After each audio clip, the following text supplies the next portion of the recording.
Ok, bonjour à tout le monde. Bienvenue à une web émission de CPA Canada concernant la relance de la santé de l'économie canadienne et voir comment nous pouvons améliorer les choses avec équité, avec prospérité et que faire avec la relance économique en allant de l'avant. C'est un plaisir d'en parler ici avec vous, surtout parce que c'est une très importante occasion pour que vous puissiez tous vous exprimer pour les consultations pré-budget et voir comment faire pour aller de l'avant avec l'économie du Canada. C'est aussi pour moi un grand plaisir de pouvoir parler avec deux des plus grands esprits du Canada dans le domaine de l'économie, surtout parce que c'est un temps où le Canada a traversé la plus forte et la plus courte récession de son histoire, des travailleurs qui ont perdu leurs emplois, les ont repris, les ont perdus à nouveau, une nouvelle appréciation pour les travailleurs essentiels, mais aussi un effet énorme, néfaste pour les travailleurs à faible revenu, les prix qui ont augmenté, maintenant nous sommes submergés par la dette publique, les épargnes personnelles et aussi une incertitude généralisée par ce à quoi ressemblera la relance économique après la pandémie. Donc, nous écouterons Jimmy Jean et Robert Asselin par rapport à tous ces sujets-là. Je vais vous les présenter plus à profondeur dans quelques minutes, mais en ce qui concerne l'ordre du jour d'aujourd'hui, je vais vous demander que vous répondiez à deux questions pendant cette conférence et vous pourriez soumettre vos réponses et CPA Canada va utiliser vos idées de vos réponses pour les prioriser dans les soumissions pré-budget. Donc, ce n'est pas seulement de l'information intéressante, mais en fait, vous allez éclairer l'approche de l'association par rapport à la politique fiscale. Maintenant, quelques enjeux administratifs. La fonction de questions et réponses va s'utiliser pour soumettre des questions et des commentaires. Vous avez de l'interprétation simultanée en français si vous désirez écouter en français. Et donc, avant de nous lancer avec nos experts, nous avons quelques mots de la part du président et chef de la direction de CPA Canada, Charles-Antoine Saint-Jean. Hello, bonjour. Thank you for participating in today's discussion. There's a lot of uncertainty about how the economy and our lifestyle will evolve in the aftermath of the COVID-19 pandemic. As restrictions are lifted and vaccination rates increase, we're seeing a light at the end of the tunnel. Yet, significant challenges remain. J'ai surtout vu les inégalités que l'adversité apportées par la pandémie a fait mettre dans le pays. Certaines entreprises ont mieux réussi, d'autres ont dû fermer ou ralentir, devenant plus vulnérables. The House of Commons Standing Committee on Finance has initiated its consultation on what measures the federal government should include in its next budget. The government faces a difficult balancing act. It must continue to address the immediate needs of Canadians and the business community while not losing sight of the need to strengthen Canada's economy over the longer term. CPAs work across all sectors and have a deep appreciation of the economic consequences arising from the pandemic. You're providing strategic guidance to your clients, organizations, and communities. This frontline knowledge is essential if we are to identify realistic approaches to establish a more resilient economy moving forward. We're eager to hear from your thoughts and have assembled a lineup of distinguished speakers who will help us take stock of the challenges and opportunities that lie ahead. La pandémie n'est pas le seul facteur qui transforme l'économie. Il y a la technologie, les changements climatiques et la concurrence mondiale. Ces tendances et autres défis redéfinissent la profession. Help shape our pre-budget commentary by sharing your views. Votre rapport est apprécié et la discussion se poursuivra. We're talking about reviving Canada's economy and the future of the profession on Engagement HQ, a digital platform. If you're not already part of it, that discussion and that conversation, please join us. We look forward to your viewpoints during this webinar and online afterwards. Thank you very much. Merci et à bientôt. Alors, d'abord, je vais vous présenter brièvement nos deux experts et chacun d'entre eux vont faire une courte présentation, après quoi nous passerons à une discussion plus complète. Espérons pouvoir vous entendre aussi. D'abord, Jimmy Jean, qui est vice-président, économiste en chef et stratège au Mouvement Desjardins. Il dirige les recherches, les analyses et les prévisions et formule des recommandations sur diverses questions, notamment la politique monétaire, les développements macroéconomiques et les perspectives de taux d'intérêt. Il agit aussi à titre de porte-parole de Desjardins sur les nouvelles économiques et les enjeux majeurs touchant l'économique et les marchés financiers. Donc ici, il comprend beaucoup aux données quotidiennes qui existent et a des idées très intéressantes là-dessus. Après cela, nous entendrons Robert Asselin, qui est vice-président principal au Business Council of Canada et fait des recommandations qui contribuent à la croissance économique, la création des emplois, et il est aussi un spécialiste en politique fiscale. Avant de rejoindre le conseil, il travaillait à BlackBerry et il s'est impliqué aussi à donner des conseils économiques au gouvernement. Il fut directeur de budget pour le ministre de Finances Bill Morneau et il a aussi était conseil pour le premier ministre Martin et le premier ministre Trudeau. Alors, écoutons d'abord Monsieur Jimmy Jean. Bien évidemment, merci beaucoup Heather et mes salutations à tous ceux qui participent à ce webinaire. Je suppose que si nous sommes au 21 juillet, nous avons déjà passé une moitié de l'année 2021 et ce que je voudrais dire, c'est que jusqu'ici tout va bien. On a commencé l'année avec beaucoup d'optimisme dans les marchés financiers. Nous avons vu les marchés, les écarts des obligations des sociétés qui étaient serrés, le pétrole qui reprenait de la vigueur, le dollar américain qui s'est affaibli et l'optimisme est passé par les sondages des consommateurs et des entreprises pour de bonnes raisons. D'abord, on a commencé avec la campagne des vaccins et on a obtenu une clarté qui manquait en 2020 le long de la pandémie et surtout les confinements qui sont aussi difficiles et qui sont arrivés avec toutes les vagues de la pandémie. Et les vaccins sont arrivés beaucoup plus vite que ce que l'on pensait. On pensait que les vaccins allaient arriver fin 2021 et donc le facteur de surprise a probablement contribué aussi à l'optimisme. Après cela, on a bien évidemment l'élection de Joe Biden qui a apporté un ton plus calme et prévisible aux politiques des États-Unis, bien évidemment avec l'aide de la majorité au Congrès.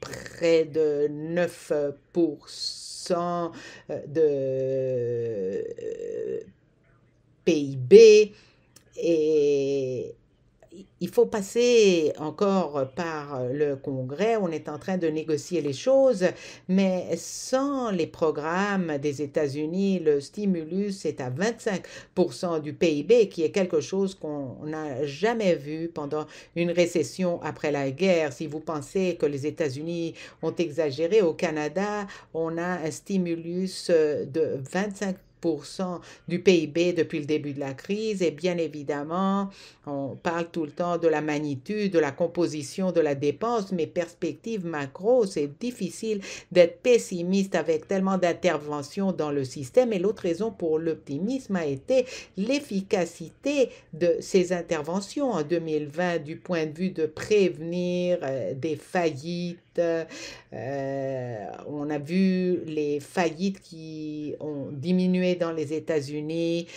bien en dessous de 2020. Même chose au Canada. On n'a jamais vu un déclin de faillites pendant une récession et en fait, on n'a jamais vu les consommateurs qui ont regorgé de liquidités, mais nous avons vu la PCU, etc.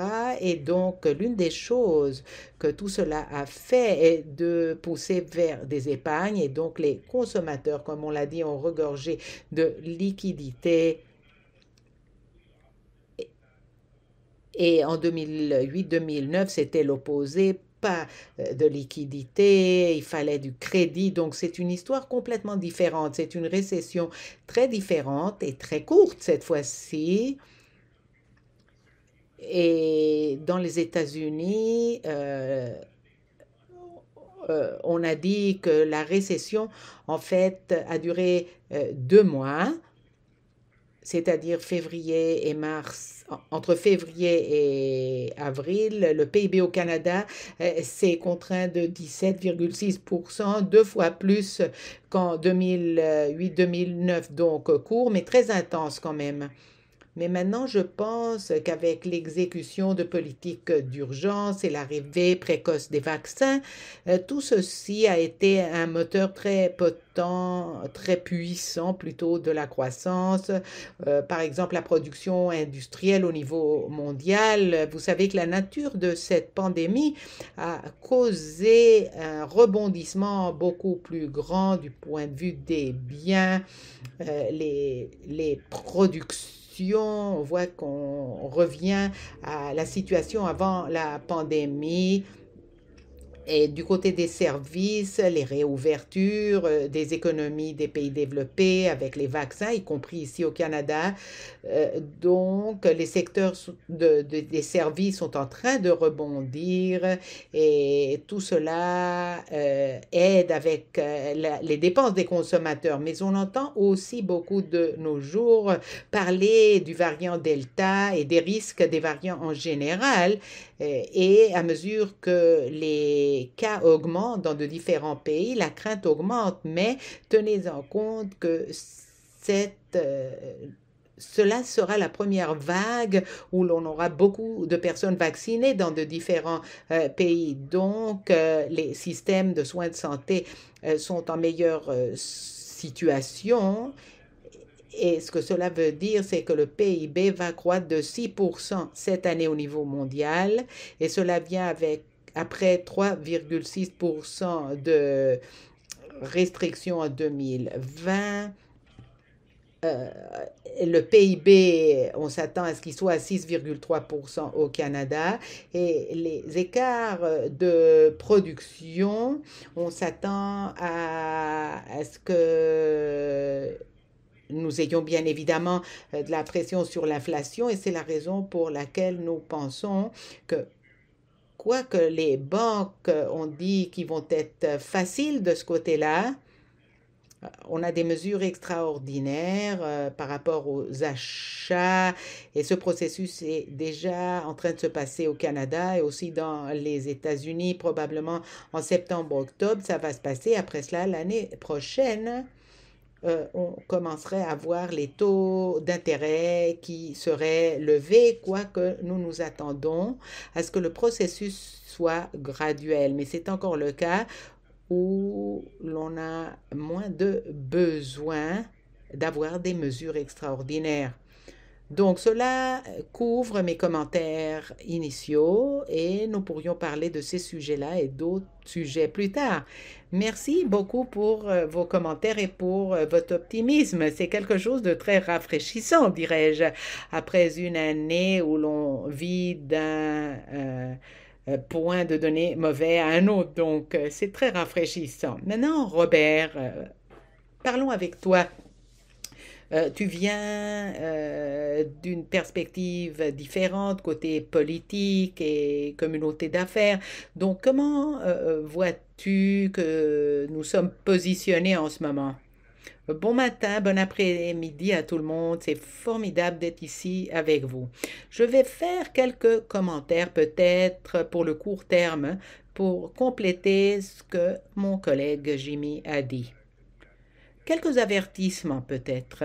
Je pense qu'on est en train de réoutiller l'économie. Et je dis réoutiller parce que je ne pense pas qu'on va retourner là où l'on était auparavant pour de différentes raisons. Je vais vous expliquer. D'abord, ce que je vois à court terme, c'est que le côté approvisionnement a des problèmes pour s'ajuster à cette demande élevée par laquelle nous sommes en train de passer. Je pense que cela est en train de causer des difficultés. C'est là où le débat concernant l'inflation commence à court et peut-être à moyen et long terme.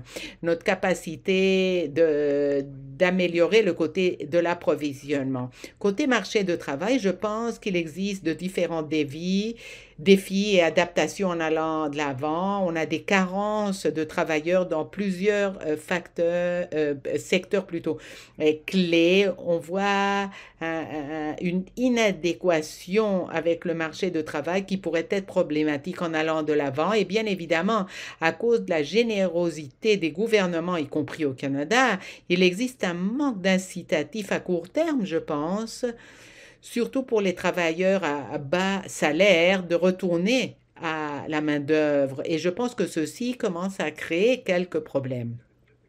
Donc, c'est quelque chose de difficile pour les gouvernements. Un peu comme du côté monétaire, va falloir retirer le soutien parce qu'autrement l'approvisionnement va souffrir. Autrement, ce que Jimmy a dit, je pense que c'est correct. C'est intéressant que ce qu'on voit aux États-Unis, on est à un écart de production qui suggère que peut-être on aurait des changements structurels dans le marché de travail et aussi une amélioration dans la productivité, ce que je pense pourrait être de bonnes nouvelles, surtout si c'est propulsé par la technologie. En ce qui concerne l'inflation, c'est un grand débat.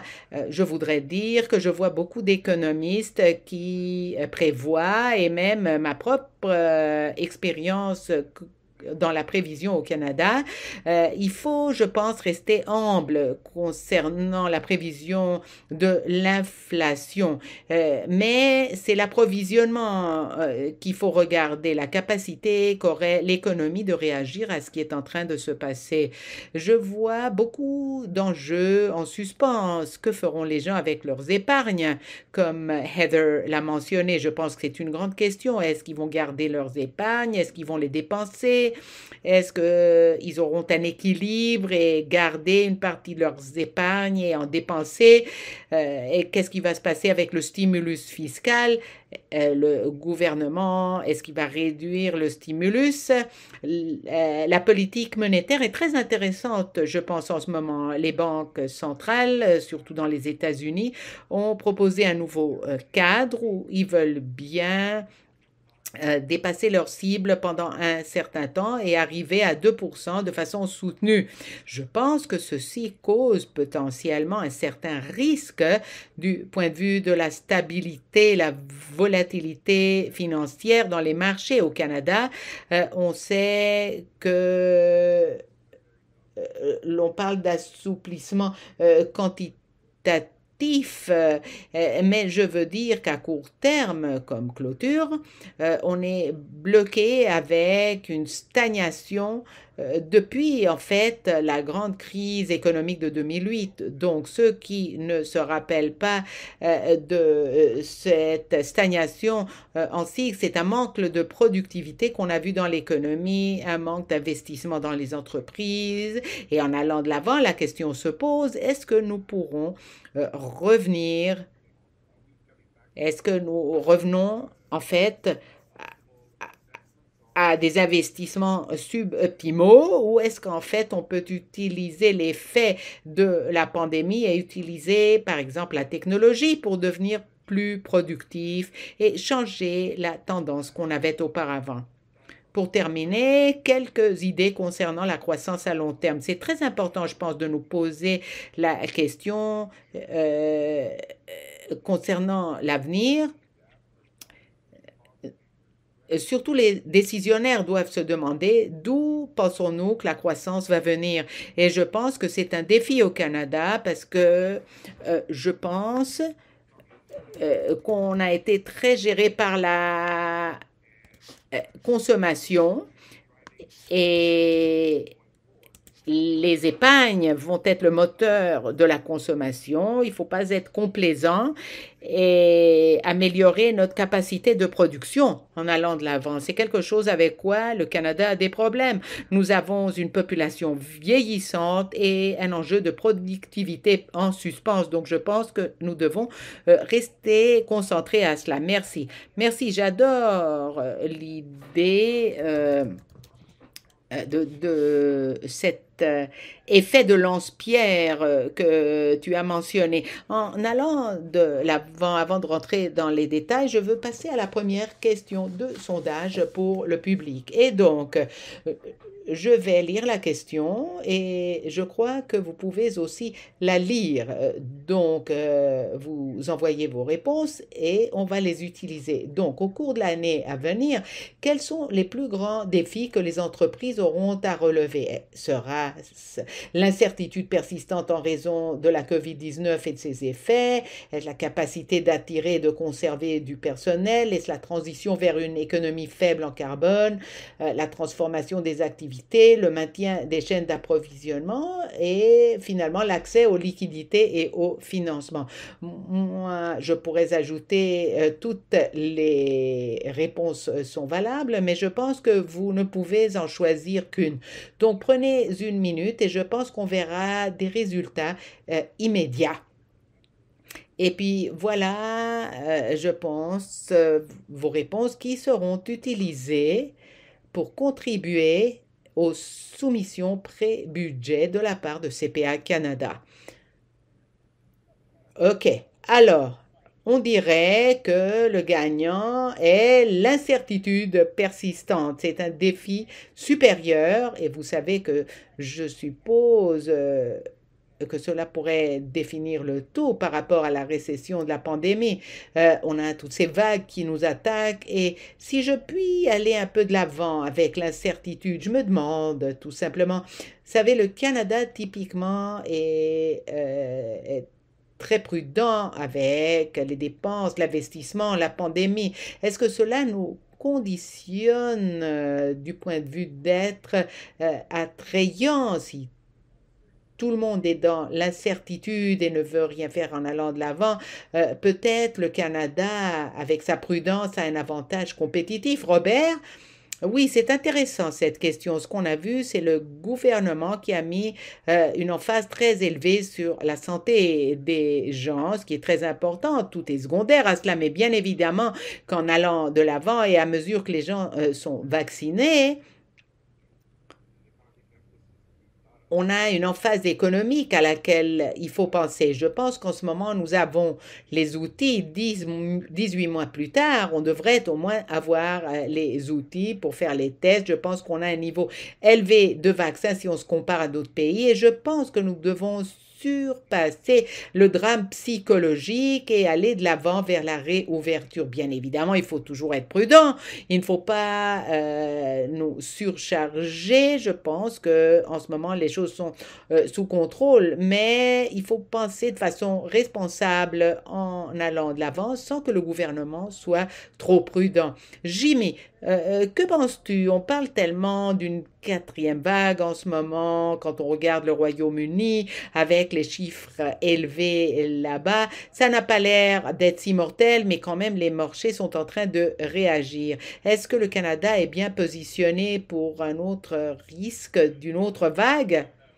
En général, euh, je, je pense qu'on a bien géré la pandémie si on se compare à d'autres pays. La quantité de morts, d'hospitalisation, je pense on doit être satisfait. Et aussi avec les vaccins. On a commencé lentement, mais en ce moment, on a l'un des taux de vaccination les plus élevés dans les pays développés. Donc, le Canada a traversé tout ceci et l'on peut voir les sondages de la population, ils soutiennent en grande majorité ce qui a été fait. Par exemple, les frontières. On a eu beaucoup de pression de la part de la communauté d'affaires d'ouvrir les frontières rapidement, mais la population a quand même soutenu l'approche plus prudente. Et vous savez, vous le voyez dans la réaction du Canada ou dans la relance du Canada à partir de chaque vague. Le premier trimestre a été décisif dans la transmission du message. Mi-trimestre, on s'attendait à ce que le PIB soit diminué. Et on a eu des confinements très pénalisants au Québec et en Ontario. Après cela, une expansion de 5,6%, ce qui a surpris tout le monde, y compris la Banque du Canada. Donc, le Canada a montré sa résilience, sa capacité de gérer un environnement de confinement. Et quand on a levé les confinements, on a rebondi, vous l'avez vu, et quelque chose qu'on n'a pas vraiment vu dans les États-Unis. Donc, je pense que les mesures en place montrent qu'en général, même si ce n'est pas parfait, c'est certain, en général, si on se compare à d'autres économies, je pense qu'en général, nous pouvons dire que c'est quelque chose de satisfaisant. Alors, un suivi concernant le point du gouvernement. C'est extraordinaire, n'est-ce pas? On n'a jamais vu quelque chose de ce genre auparavant, mais je me demande, est-ce que tout ceci va nous aider à arriver de l'autre côté? Je veux entendre Jimmy et après Robert. Ben, c'est certain que on est en train d'avoir des conversations importantes concernant la durabilité de la dette et l'impact que cette crise aura sur les générations de l'avenir.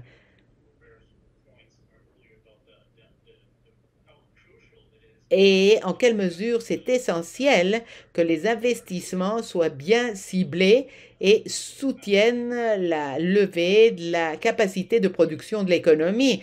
Cela ne pourrait pas être plus important jamais que maintenant, étant donné que au bout du jour, il faut voir si l'on peut faire les investissements nécessaires pour élever notre productivité. Donc, je pense que la conversation a été correcte à avoir, mais probablement quand on était encore mi-urgence, c'était probablement pas le moment correct. On est encore au sein de la pandémie, les choses ne se sont pas terminées et nous sentons qu'on va mieux ou qu'on peut mieux en tant que société gérer le virus et vivre avec le virus à l'aide des vaccins. Mais c'est certain que la pression en allant de l'avant va être de plus en plus forte. On a plusieurs enjeux quand il s'agit de notre productivité, notre capacité d'être novateur, ce qui est en retard, et nous avons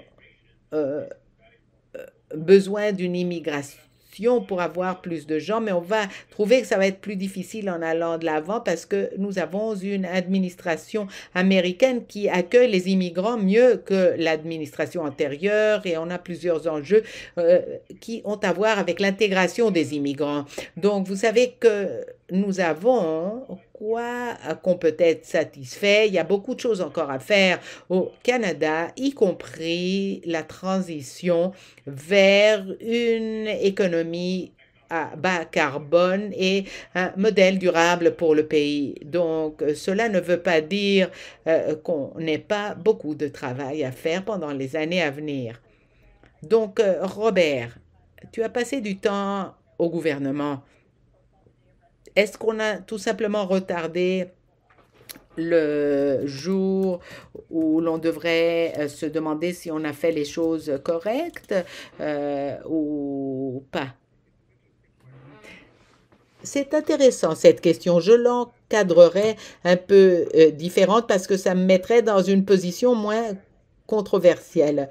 Ma façon de voir les choses est que si l'on a 100 milliards de dollars investis, et j'utilise le mot investi, en quoi veut-on les investir? On veut un retour sur l'investissement et je pense que Jimmy et moi avons dit tous les deux que c'est mieux d'investir dans des choses qui rendent l'économie plus productive. Je suppose que l'approche essentielle ou critique que l'on peut prendre est que le gouvernement n'a pas encore passé à une optique de croissance et se concentre de trop au court terme, peut-être pour des raisons politiques. Ça vaudrait peut-être, ça vaudrait la peine de l'analyser, mais on n'a pas fait assez de changements pour le long terme, je pense, et je pense que ceci peut causer davantage de problèmes fiscaux parce qu'on ne veut pas dépenser 100 milliards de dollars et être en dette. On veut que les 100 milliards de dollars aient comme résultat 0,5 ou 1% de PIB à long terme pour avoir une meilleure infrastructure, un recyclage des employés, les immigrants qui arrivent et contribuent à l'économie, les soins de garde pour que les femmes puissent s'intégrer à la main-d'œuvre, à la population active et après qu'elle ait leurs enfants. Et je suppose que d'envoyer beaucoup de liquidités dans le système, ceci peut apporter des problèmes imprévus tels que augmenter la demande en logement et créer une bulle potentielle dans ce marché. Ce genre de problème. Et je pense que cela pourrait être important pour l'économie en allant de l'avant. Donc, je pense que la division entre le court terme et le long terme, c'est là où il faut positionner la dépense ici. Excellente introduction à la deuxième question du sondage pour le public. Alors, je vais vous la lire et préparez-vous à la répondre. Alors, à long terme, quelle devrait être la priorité du gouvernement pour favoriser la relance économique? Serait-ce l'essor de l'économie numérique, la transition vers une économie faible en carbone, l'actualisation des compétences et la revue des mesures de soutien du revenu pour les travailleurs ou la modernisation du système fiscal? Donc, le numérique, économie faible en carbone, les mesures de soutien de revenus pour les travailleurs, la modernisation du système fiscal. Encore une fois, je voudrais ajouter l'option du fait que tout pourrait être possible, mais il faut répondre avec une seule réponse. On a vu un peu du tout, on a vu plusieurs initiatives vers l'économie numérique, on a vu une grande poussée côté environnemental, faire les choses à carbone faible, mais on ne sait pas si ça va fonctionner et on a vu beaucoup de recyclage des travailleurs. Et je pense que ce qu'on a vu pendant la pandémie est que beaucoup d'entreprises sont passées en ligne et ont changé la façon d'agir de la main-d'œuvre et bien évidemment les taxes et changé les politiques. On a des résultats et on a un résultat égal entre le recyclage et les soutiens de revenus révisé pour les travailleurs et la modernisation du système fiscal. Ce n'est pas clair pour moi. Je me demande par rapport à l'utilisation d'un système fiscal. Est-ce que c'est une façon de rendre le pays plus compétitif et nous prendre vers l'avant? Est-ce que c'est vraiment l'outil principal que l'on doit utiliser pour la relance? Concentrons-nous à la relance à court et à long terme. Alors, Robert, veux-tu commencer à nous parler des taxes et de leur rôle pour nous prendre de l'avant? Et je pense que tu as des idées par rapport à la stratégie industrielle qui n'a peut-être pas à voir avec les politiques fiscales. En général, je pense que c'est important d'avoir un avantage compétitif. On veut s'assurer d'avoir confiance dans la communauté d'affaires à long terme, que rien de fou ne va être fait pour arrêter les investissements. Et il faut la confiance des investisseurs. Je pense qu'en général, on est arrivé au seuil psychologique de ce qui est raisonnable côté revenu. La plupart des juridictions fédérales et provinciales sont à plus de 50% de taux fiscal, les gains de capital, tout cela est problématique parce que d'abord, on n'a pas tellement d'argent comme les gens le pensent et c'est quelque chose d'important du point de vue politique de dire, bon, allons après les gens riches, mais je pense que le côté négatif, côté investissement d'affaires et la confiance dans l'économie canadienne serait secouée. Donc, je ne pense pas que cela soit une bonne proposition. Ce que je vais dire est que notre cadre fiscal est trop compliqué. Il a été trop éparpillé le long des années parce que c'est adéquat du point de vue politique d'avoir de différents niveaux fiscaux. Je pense que c'est incorrect en allant de l'avant. La simplification est bonne. Le problème de la politique fiscale, tout d'abord, a été qu'on ne peut pas tout simplement créer des perdants. Il faut aussi des gagnants. Autrement, ça doit être très attrayant de faire des changements. Je sais que CPA en fait le plaidoyer, mais il faut une simplification et voir qui perd et qui gagne avec les changements. Je vais dire tout simplement qu'en général, la politique industrielle est un sujet qui est revenu et au bout du jour de ce qu'il s'agit, il s'agit d'industrie avancée et que le Canada récupère la croissance là où possible. Je pense que tous les pays deviennent plus intentionnels et délibérés par rapport à où ils veulent être en 5, 10 ou 15 ans. Si on regarde les États-Unis sous Biden, l'Allemagne, les pays asiatiques, bien évidemment la Chine, la science, la technologie, je pense que nous devons cesser de penser aux marchés qui vont prendre soin du tout. Le Canada doit penser et se focaliser à des secteurs où nous avons un avantage et selon moi, ils ont été identifiés par des gens comme Dominique Barton, qui a fait un exercice important avec le Conseil consultatif, et Dominique Lerose avec le Conseil stratégique de l'industrie Mayotte. Et nous devons avoir un cadre intentionnel pour un partenariat public-privé là-dessus. Merci. Je veux parler un peu d'un problème comme réponse à des questions qui sont en train d'arriver en ce qui concerne l'inflation. Je me tourne à toi, Jimmy. Je sais que vous avez commencé à regarder de près l'inflation. Est-ce que tu pourrais nous expliquer un peu où se dirige l'inflation et qu'est-ce qui doit se passer pour assurer que non seulement au Canada, mais au niveau mondial, on puisse contrôler l'inflation et on n'arrive pas à des situations méchantes à cause de l'inflation? Je pense qu'en ce moment, tout le monde est surpris. 5,4% aux États-Unis dernièrement. On n'a pas vu d'inflation si élevée depuis le 2008 en fait. Mais en 2008, on a eu un choc du prix du pétrole. Et ce que nous trouvons est que cette mesure est arrivée à 4,5% en juin, ce qui est en fait le plus élevé depuis 1991. Ici au Canada, on a des pressions d'inflation importantes, 3,6%. La Banque du Canada a un niveau élevé de tolérance.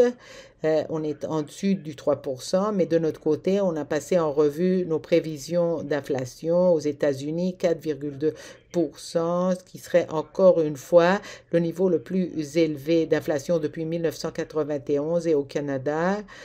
La dernière prévision, 2,6%, mais vous savez, la Banque du Canada, la semaine dernière, a exprimé une attente de 3%. Donc, pour le 2021-2022, l'inflation est élevée. On a un accord par où on a une inflation élevée. Mais la question se pose, est-ce que cela sera durable? Et c'est encore le cas. quand on regarde à profondeur, quand on regarde les moteurs de l'inflation en ce moment, par exemple dans les États-Unis, on voit que la plupart des pressions viennent de tout ce qui a à voir avec les automobiles. Et nous comprenons ce qui se passe dans l'automobile. Il y a un problème de carence de semi-conducteurs qui affecte la production. On a vu la production qui a diminué aux États-Unis et au Canada, et cela s'éparpille au segment d'automobile utilisé, beaucoup de pression sur les prix des entreprises qui louent des voitures et veulent des véhicules, et on a une carence et cela pousse les prix vers le haut. Donc c'est un grand facteur à l'arrière de la croissance. On a aussi les secteurs qui sont en train de se rétablir, les billets de voyage, les prix des hôtels, tout ceci est en train de se rétablir, mais du point de vue de se normaliser. Mais quand on regarde l'inflation, qui est un calcul annuel, cela influence les mesures. On sait que ces effets seront temporaires. À un certain moment, les prix ne vont pas s'élever pour toujours.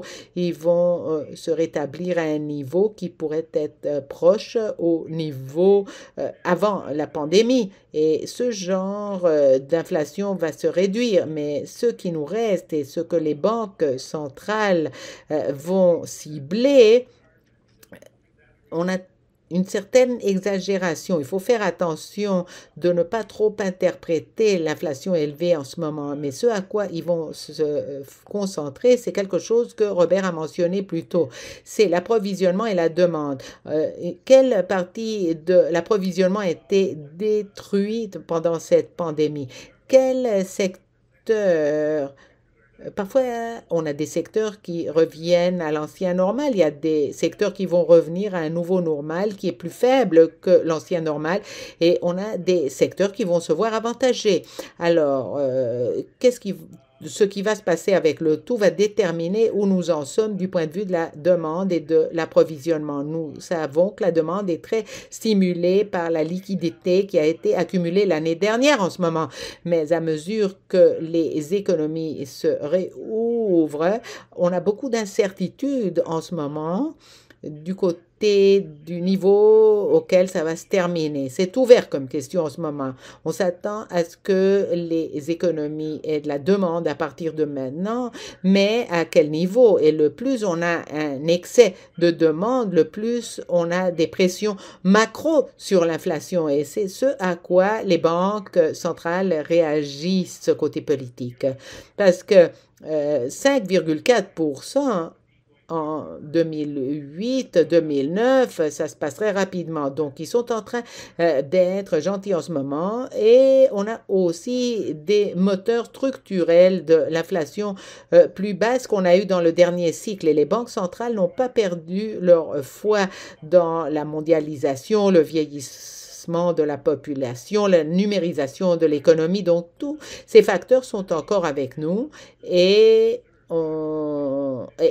ils retardent l'inflation. Donc, ces facteurs, quand tout sera fait et on se débarrassera du bruit, on aura encore ces influences vers le bas sur l'inflation et c'est pour cela qu'on n'est pas tellement préoccupé, mais en même temps, la mesure de la capacité de se rétablir sera l'un des déterminants les plus importants et malheureusement, on n'aura pas de clarté là-dessus pendant un certain temps encore. Je veux parler de l'avenir un peu plus amplement et parler du changement climatique. Robert, est-ce que nous sommes prêts en fait dans l'économie du Canada? On dépend tellement du pétrole et du gaz. Est-ce que nous sommes vraiment prêts pour la transition? Est-ce qu'il faut aller plus vite? Très bonne question. Le problème du changement climatique, ma façon d'y penser comme décisionnaire, est que je pense que jusqu'à présent, on a bien travaillé et on a des événements côté demande, l'établissement du prix du carbone. On a envoyé des signaux au marché financier par où on aura un prix, on a des incitatifs pour changer de comportement. Donc, côté demande, je pense qu'on a fait ce qui est nécessaire pour changer de direction. Là où je vois un grand écart et on ne le cible pas suffisamment, c'est le côté de l'approvisionnement. Faire que la capacité réagisse au changement de demande. C'est ce que Jimmy vient de mentionner côté inflation en ce moment. En termes concrets, on voudrait peut-être que les gens conduisent des véhicules électriques, mais on n'a pas de station pour les charger. Donc, il faut développer l'approvisionnement pour que les gens changent de comportement. Si on veut s'embarquer dans l'hydrogène, il faut développer l'infrastructure pour la distribution, la production de l'hydrogène. Et en effet, on ne l'a pas. Donc, pour moi, la discussion doit changer et il faut se poser la question, que faire côté approvisionnement pour développer cette économie de transition. Et je pense que dans le secteur de l'économie, c'est 10% de notre PIB. Cette idée par où on va divestir et tout va bien se passer, c'est fou, selon moi. Nous devons nous assurer que l'industrie est l'outil pour se transformer et puisse devenir responsable côté carboneutralité. Je pense que les gens l'ont adopté cette idée et je pense que la recherche et le développement et le gouvernement et son rôle dans l'innovation, Bill Gates, Larry Fink, tous ces gens sont d'accord avec cela. Il s'agit du côté de l'approvisionnement. Cela ne va pas fonctionner avec quelques millions ça et là. Cela doit être un effort concerté et faire des partenariats publics-privés. Donc, il faut être beaucoup plus délibéré que ce que l'on a été jusqu'à présent. Maintenant, le temps commence à se terminer et je veux parler du logement parce que tout le monde y pense. Tout le monde en parle tout le temps, en partie parce que quand on cherche une maison ou quand on en a déjà, les valeurs augmentent et descendent. Donc, Jimmy, je me demande ce que tu penses du point de vue du besoin de mieux contrôler le marché du logement. Est-ce nécessaire? Est-ce que la politique fiscale peut être utilisée pour ce faire? Ou peut-être les choses vont se développer, éventuellement les choses vont se régler toutes seules. C'est l'une des choses que nous disons pendant les derniers mois, surtout au printemps dernier où on est arrivé à ces chiffres records dans les ventes et les prix des maisons. Et qu'on dit au Canada qu'il faut utiliser le système fiscal pour arrêter la dépréciation. L'appréciation plutôt. Le marché, notre analyse nous dit que le marché allait se refroidir parce que l'on regardait l'indicateur de l'abordabilité qui était en train de se détériorer rapidement et généralement quand cela se passe, les prix se stabilisent. On dirait que c'est ce que l'on commence à voir. Les 3 derniers mois ont eu des ventes plus basses, encore très élevées du point de vue historique, mais on voit le début de la modération et de l'ajustement dans un contexte où les prix restent élevés. Ils continuent à s'élever. Il y a un effet d'écart entre ce qui s'élève et les prix, mais tout le problème de l'abordabilité est central. Les consommateurs, les acheteurs sont en train de réagir à ces signaux de prix. En plus de cela, en ce moment, on est en train de faire la réouverture, donc les gens ont d'autres choses à faire, outre acheter des maisons, mais c'est surtout le retour au travail. Les gens se préparent pour cela, pour le prochain automne, et l'un des moteurs principaux du marché de logement est tout le régime de télétravail qui permet aux gens de travailler virtuellement de partout. Ils peuvent acheter des maisons dans des zones moins chères, très éloignées, par rapport à là où ils étaient normalement dans les zones urbaines centrales. On voit que le plus à distance l'on est, le plus les marchés ont tendance à avoir des prix qui augmentent rapidement. Maintenant, avec le retour au travail, même de façon hybride, ça devient moins intéressant d'acheter dans quelques-uns de ces marchés, surtout étant donné que les prix ont tellement augmenté. Ceci fut aussi notre supposition que quand l'automne arrivera, cette demande supplémentaire qui vient du télétravail et ces occasions, on en verra moins. Et en plus, on a beaucoup de construction parce que, oui, on a vu de la demande, mais le logement, la construction a augmenté énormément et la construction s'est concentrée dans des sites plus éloignés où on a de la demande, mais on a aussi de l'espace pour bâtir ces maisons. Et c'est différent des zones centrales. Donc, le problème qui a été en grande mesure un problème d'inventaire va être résolu quand on achève ces choses dans le marché. Je pense que les mécanismes du marché sont en train de fonctionner. En plus, on a eu des ajustements de réglementation au mois de juin où le test de stress des hypothèques était là. Et donc, selon nous, cela est suffisant et on peut s'attendre à ce que le marché du logement va se refroidir. Et en 2022, en fait, on s'approche à un 2% qui est essentiellement l'inflation normale. Donc, on a cet enjeu qui est en train d'être résolu, ce qui ne veut pas dire qu'on n'ait pas d'enjeu d'abordabilité et un grand problème d'inégalité qui s'est créé comme résultat de la pandémie dans le marché du logement. Oui, exactement. On a le temps que pour une ronde supplémentaire. Et je me demande, la composante de l'inégalité et l'effet qu'on a vu sur les emplois et le marché du logement, et en fait, l'effet de la santé de la pandémie, surtout sur les travailleurs à bas salaire, est-ce que ça sera un leg qu'on aura à batailler contre lui après la pandémie? Dernière question. Si je vous demandais quel est le leg économique le plus important de cette pandémie, on pense tout le temps à la crise de 2008-2009 et ce que cela nous a laissé. Qu'allons-nous dire sur cette crise? Qui veut être le premier? Je serais content d'être le premier. Côté positif, je pense que cela sera le début d'une ère d'innovation nouvelle qui va propulser la productivité.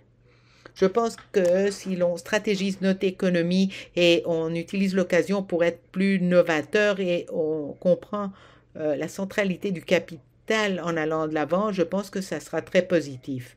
Côté négatif, je pense que ce qu'on vient de mentionner sur l'inégalité pourrait être une conséquence imprévue parce qu'une relance avec consommation aiderait les gens à acheter des maisons plus chères dans le niveau plus élevé et les travailleurs à salaire plus bas auraient des difficultés à passer par cette crise. Et voici les conséquences du stimulus élevé au niveau monétaire et fiscal. Parce que quand on injecte tellement de liquidités dans le marché, les gens au bas n'ont pas tellement d'avantages. Cela pourrait être malheureusement l'un des legs de tout ceci. Ok, merci. Jimmy, vas-tu revenir à ton optimisme maintenant ou pas? Ben, on parle des legs et je pense que la réaction des politiques monétaires et fiscales pourrait être un guide quand on ait une autre crise. Que cela soit correct ou pas, on pourrait en parler. mais nous parlons d'une récession de 2 mois, une récession sans faillite avec liquidité élevée, la possibilité de rebondir rapidement. Donc évidemment, quelques-uns le verront comme quelque chose de positif et de correct comme réaction en allant de l'avant, mais le coût de tout cela est une détérioration fiscale très rapide. Et l'inquiétude que j'ai quand je pense au point mentionné par Robert est que quand on perd notre concentration rapidement, le stimulus est là pour promouvoir la croissance, pour se payer pour soi-même. Et on va créer un fardeau pour les générations de l'avenir. Et en 20 ou 30 ans, les générations de l'avenir, probablement, malheureusement, devront couvrir une grande partie de la facture de cette pandémie. Ok, alors pas si optimiste que ton début quand même.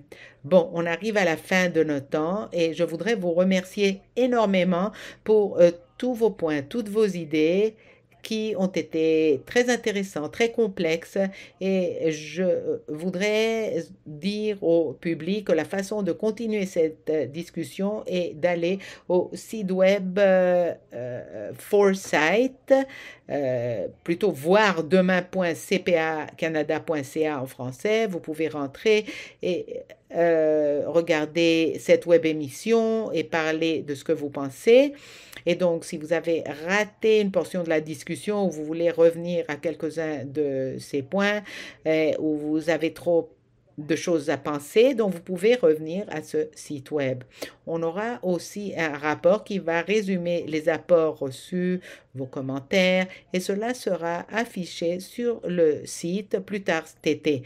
Donc, comme clôture, je vous remercie énormément, Robert et Jimmy, pour vos idées, pour vos commentaires, pour vos façons de voir les choses, et bon, pour vos grandes pensées par rapport à quoi faire avec l'incertitude par laquelle on a passé et où nous allons en allant de l'avant. Bonne journée à tout le monde. Merci, grand plaisir.